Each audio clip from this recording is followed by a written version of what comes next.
This is the final podcast on right speech, and this is the part about no useless talking or no talking nonsense. So this will apply mainly to people who are either monks or at least serious practitioners who want to practice the Dhamma as that aim in their life. As an introduction, I wanted to read the list of topics just because I find it kind of interesting and a little bit amusing that the Buddha gives, or that is written in the suttas, of all the topics that are not suitable for a monk to discuss. So it's listed in a few different suttas. A group of monks are engaging in conversation on, and then it lists all of these topics, and then the Buddha will afterwards come and reprimand them for engaging in these useless topics of conversation. So the list goes like this: conversation about kings, robbers, and ministers of state, armies, alarms and battles, food and drink, clothing, furniture, garlands and scents, relatives, vehicles, villages, towns, cities, the countryside, women and heroes, the gossip of the street and the well, tales of the dead, tales of diversity, the creation of the world and of the sea, talk of whether things exist or not. So it's quite an extensive list, to be sure, and it's not a list to memorize and go through in your mind before you speak, every time before you speak. Okay, does it fall into one of these topics of conversation? No, that's not the point. The point is to understand the principle, the idea behind what he's saying here. What do all these things have in common? Are they useful? In order to know the difference between what is useful and what is useless in Dhamma, this goes also, by the way, not just for topics of conversation, but topics of thinking, because whatever the mind is thinking, that will also be the same for its topics of conversation. So to know the difference between what is useful and what is useless, we have to know first why we are talking, what's our motivation for speaking. Also, we have to keep our aim continually in mind, and we have to apply this everywhere and constantly. So firstly, I just want to talk about this first point. When we talk, why do we talk? What motivation for speaking is useful? And this requires observation, consideration. Why do we talk? Why do we speak? Do we speak normally because we have something to communicate, something that's important and necessary to say? How much of the talking we do is actually necessary? Is it, for example, to feel the comfort of expressing ourselves and have someone acknowledging us? Is it because we want to feel comforted by others? Is it because we want to get the attention of others? Is it because we like the kind of camaraderie, community, friendly atmosphere that other people around us bring, the feeling that someone is listening to us, that their attention to us acknowledges our existence and worth? So all of these reasons come into play when we speak. And they have nothing to do with actually communicating something, telling the other person something that is good for them to hear or that they need to know. We're just talking to talk. We're talking out of our desire for community, our desire not to be alone, not to feel lonely. To the extent that even sometimes when you observe a group of people speaking together, in particular at let's say a family gathering or at an event or something, everybody's talking, but nobody's actually listening to each other. And nobody even really cares or seems to care if the other people are listening or not. It's kind of peculiar. So all of this is mainly just to say that when we talk for any of these reasons, it's never really a good reason to talk in Dhamma for someone whose aim is Dhamma. Why? Because one, we're not aware, we're inattentive, in moha, in the cloud. Second, we bring other people in the cloud with us into the subject, into the kind of nonsense subject. And because we're depending on something outside, we're depending on a feeling of camaraderie, we're looking for attention or for something outside of us to feel good instead of building that from inside. So basically it's always kilesa when we talk about nonsense subjects, to summarize what I just said. So instead, if you have respect, care, compassion for yourself and others, and you want to practice Dhamma, it means that you have to be more careful with your words and only say what you decide is good and useful. So you have to use your speech like a gift to bring people higher instead of dragging them lower. So that was the first point about understanding the motivation of what we say in order to know whether it's useful or useless. And the second thing we need to understand is to see what subjects are useful. And this is important. It's important, our decisions about where we put our attention, what subjects we give our attention to.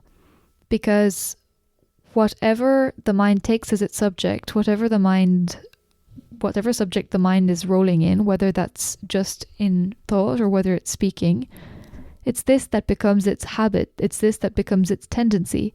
And then the more that we repeat this habit, the more it becomes our character, the more it becomes deeply ingrained and harder to change. So the more we talk, for instance, if we're talking about useless subjects, thinking about useless subjects, the less that we're in Dhamma and the more we are digging ourselves deeper into the world of born and die. If our aim is to go out, then that's not what we want, obviously. And with regard to all the subjects that the Buddha mentioned, what they all have in common is that they're useless, that they're totally irrelevant to the practice of Dhamma. They have nothing to do with it. If you are seriously intent on practicing Dhamma, it means that your aim is clear and you put this aim higher and see it as being of more importance at all times than of anything else that we might have our interest in the material world.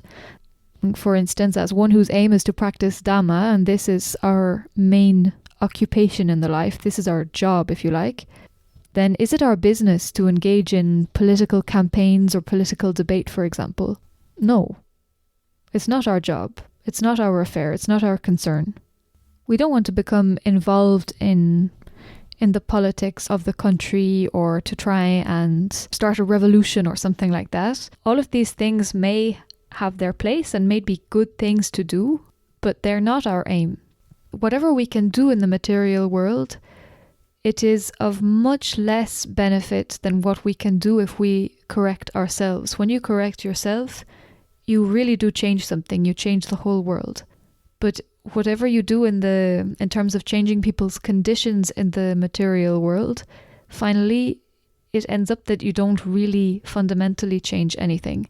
Or whatever help you can give. Yes, you give help. Yes, you do change something in a certain way, but it's extremely limited compared to the great difference or the great change that you make by changing yourself.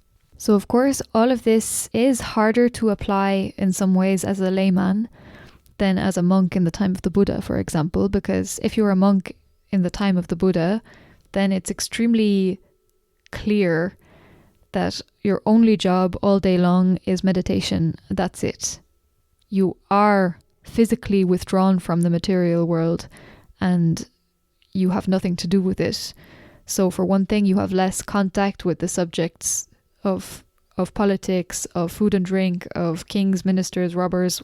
And for another thing, since you're not working mainly, and since you're not meeting and talking and engaging with other people who are in the material world, and you don't have to engage in those subjects ever.